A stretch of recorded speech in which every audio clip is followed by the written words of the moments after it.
gagawin ang dapat kong gawin. Alam ko na magagawa ko rin. Balang araw maging icon. Gusto ko kagaya ko si Idol. Mala Michael Jordan nung ma-high score.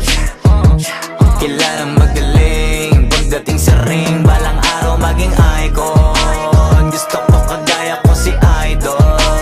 Kaya yung tiyaga ko tina-times 4. Rat-rat lagi parang rifle.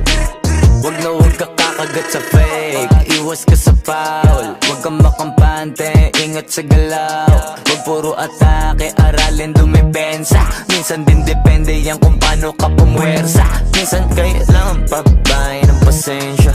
Isa yan sa mga pangunahing diferensya. Pag natambakan ka na doon ka mag-apit. Pero pag nakalaman ka na nakakampante, sana kuha mo yung punto. Mula simula hanggang sa dulo.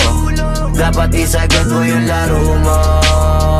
Dapat lagi nakatuto kada minuto. Balang araw maging icon. Gusto ko kagaya ko si Idol. Mala Michael Jordan nung ma-high score.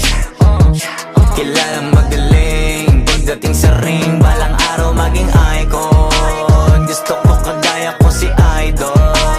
Kaya yung tiyaga ko tina-times 4. Rat-rat lagi parang rifle. Kasama na sa laro, natural lang madapa, natural lang matalisod, natural mabutata.